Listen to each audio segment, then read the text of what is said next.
Conducts the activity.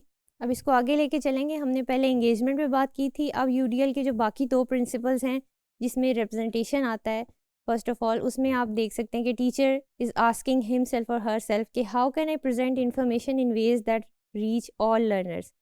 क्या मैंने वो सारे ऑप्शंस कंसिडर किए हैं कि how to print text, pictures, charts और उनको डिस्प्ले कैसे करना है।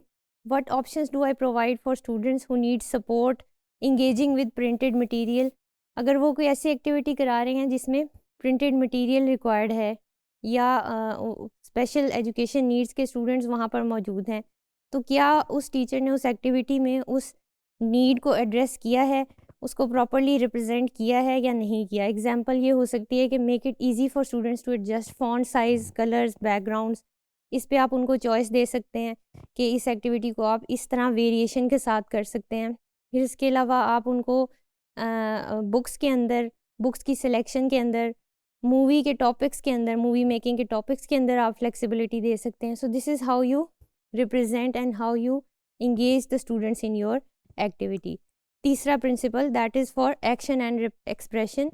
एक्शन और एक्सप्रेशन में टीचर अपने आप से पूछ रहा है कि when can I provide flexibility with timing and pacing, कि बच्चों की लर्निंग की स्पीड के हिसाब से कैसे मैंने एक्टिविटी को आगे लेके चलना है। हो सकता है टीचर ने कोई और आउटकम्स बनाए हो एक्टिविटी के और उस तरह से एक्टिविटी प्रोग्रेस ना हो रही हो, तो क्या उसने इस चीज़ को रूम दिया है अपनी एक्टिविटी प्लानिंग के अंदर कि जो बच्चे स्लोली उस एक्टिविटी को कर रहे हैं या स्लोली लर्न कर रहे हैं वो कैचअप कर सके।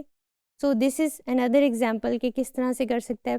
कैलेंडर्स प्रोवाइड किए जा सकते हैं बच्चों को, कोई चेक मार्क्स या चेक लिस्ट प्रोवाइड की जा सकती हैं जिस पे बच्चे सेल्फ मॉनिटर कर सकते हैं अपनी प्रोग्रेस को और उस प्रोग्रेस को फिर इसी तरह से आगे लेके चल सकते हैं। So these are some of the examples in which the teacher can integrate.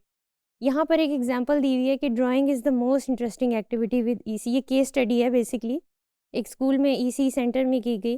When a child is drawing and others are watching, और फिर क्या होता है कि जब बच्चा IWB पे ड्रॉ कर रहा होता है और बाकी लोग बच्चे देख रहे होते हैं तो वो उसको आइडियाज़ भी दे रहे होते हैं और उसमें कंट्रीब्यूट भी कर रहे होते हैं। तो एक्चुअली क्या हो रहा है कि all of the children are author of that activity.